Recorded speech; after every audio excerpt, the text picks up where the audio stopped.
स्वागत है सर आपका। जी बहुत बहुत आभार। आइए, आओ रोंगा जी। तो कैसे हैं आप? कैसी रही यात्रा? बहुत बढ़िया। आप लोगों के साथ में जो हरियाणा और पंजाब के आपके आमंत्रण पर मैं आया हूँ, एक बहुत अच्छा लग रहा है मुझे। कई बार कोई व्यक्ति अपना पूरा जीवन एक ही जगह पर बिता देता है। उसके पास एक ही तरह के अनुभव होते हैं, एक ही तरह की बोली होती है, एक ही तरह की संस्कृति होती है। कई व्यक्ति अपना पूरा जीवन पानी की तरह, हवा की तरह बहते हुए बिताते हैं, जिससे चलते उनको लाखों हजारों तरह के अनुभव होते हैं। ऐसे व्यक्तियों से मिलना अपने आप में सुखद अनुभव होता है और हम आपकी मुलाकात आज ऐसे ही एक व्यक्तित्व से करवाने जा रहे हैं। नमस्कार, आप देखना शुरू कर रहे हैं शब्द मंच और मेरे साथ हैं विजय कुमार शर्मा जी। विजय कुमार शर्मा जी जहां से आते हैं वो है देश का रंगीला प्रदेश, जिसको कहा जाता है कि पधारो हमारे देश राजस्थान।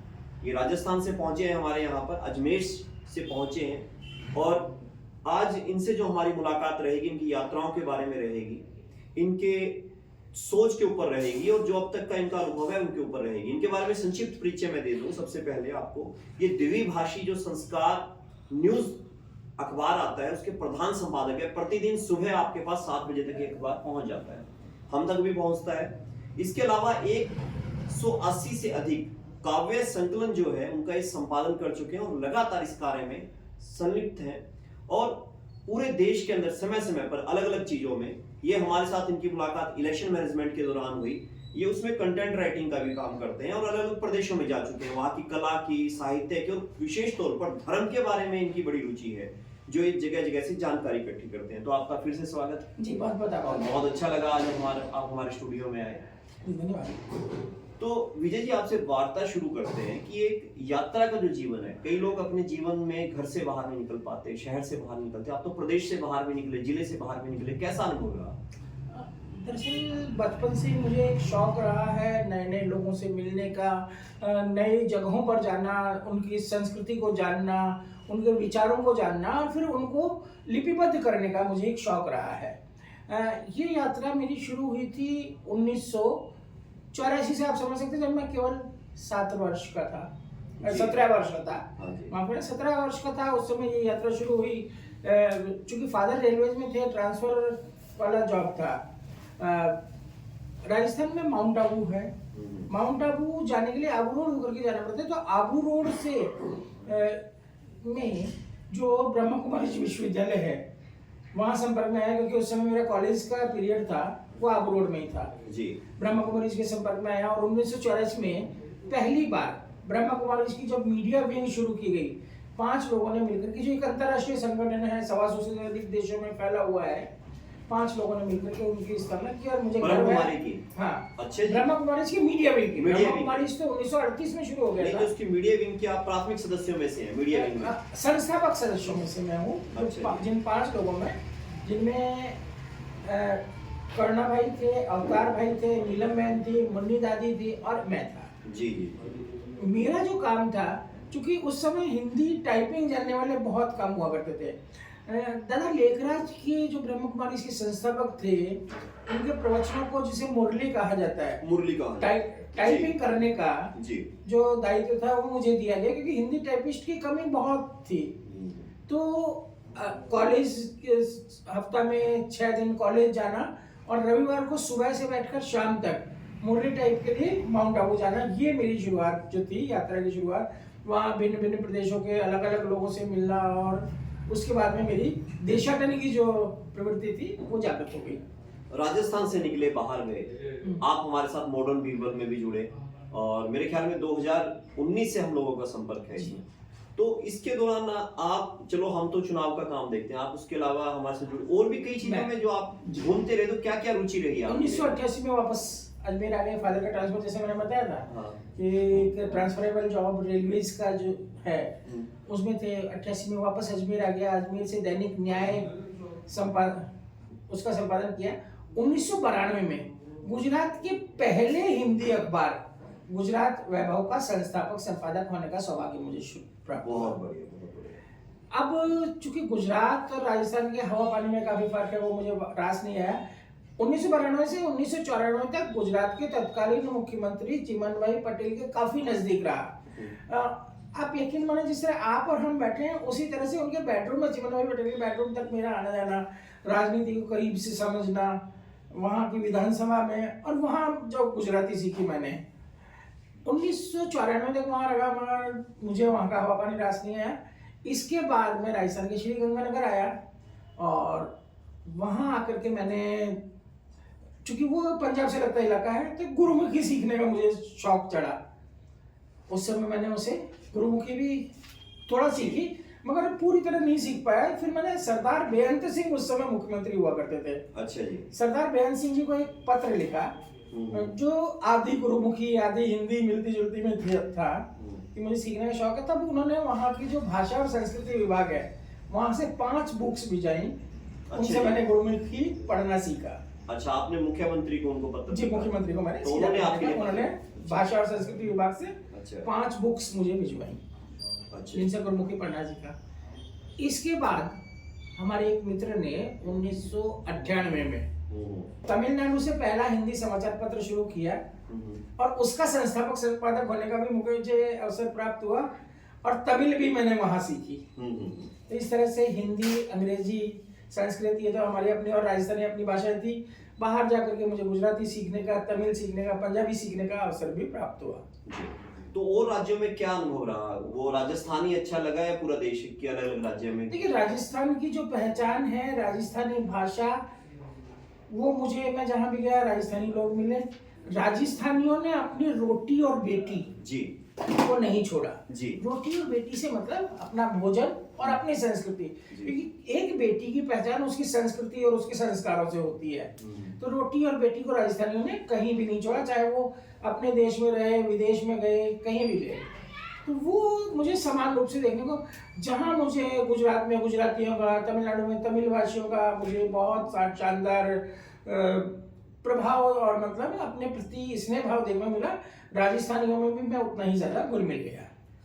अभी पत्रकारिता को लेकर क्या स्थिति देखते हैं वर्तमान में? डिजिटल में काफी चला गया है सारा मामला, प्रिंट में लोग कम पढ़ पाते हैं, इसको किस तरह से देखते हैं? उत्थान देखते हैं, पतन देखते हैं या प्रगति देखते हैं? प्रिंट मीडिया और डिजिटल मीडिया दोनों अपना अलग अलग स्थान रखते हैं साहब। आज आप 400 टीवी चैनल्स पर एक खबर को देख लीजिए, मगर आप अगले दिन सुबह अखबार में उस खबर को जरूर पढ़ना चाहेंगे। तो इसलिए जो प्रिंट मीडिया है वो आज भी ऑथेंटिक जो स्थान है वो है, क्योंकि डिजिटल मीडिया में कई चीजें अफवाह के रूप में और बढ़ा चढ़ा करके पेश की जाती है। इसी तरह से आज एक सेशन कोर्ट से लेकर सर्वोच्च न्यायालय भी जो ऑथेंटिक है वो प्रिंट मीडिया की ही खबरों को मानता है। अच्छा, एक चीज बताइए, आप लगातार इतने संस्करण जो है प्रकाशित कर चुके हैं काव्य के, और मैं जुड़ा हुआ हूँ आपसे, तो मैं मानता हूँ आपने कर चुके हैं। दर्शकों को शायद आश्चर्य लग सकता है, मगर आपने लगातार किया। इतने कम समय में ये कैसे आप प्रकाशित कर लेते हैं? क्या इसके लिए उद्यम करते हैं? लगभग 4 साल पहले कोरोना आया, लोग अपने अपने घरों में कैद थे। उस समय सबने अपने अपने क्षेत्र में कुछ ना कुछ नया करने का सोचा, तो मैं भी चूंकि इसमें था। 2021 में संस्कार न्यूज का पुनः प्रकाशन, संस्कार न्यूज 2011 में हमने तमिलनाडु से शुरू किया था जी, मगर तमिलनाडु छोड़ के आने के बाद 2011 के बाद में फिर 2021 से संस्कार न्यूज का पुनः प्रकाशन शुरू किया, और इसको एक डिजिटल डेली के रूप में हमने जनता के बीच में ले जाना शुरू किया। संस्कार न्यूज की विशेषता यह है कि यह समाचार पत्र कभी भी राजनीति, अपराध, दुर्घटना, मांग, धरना, प्रदर्शन, आंदोलन, आलोचना जैसी कोई खबर प्रकाशित नहीं करता।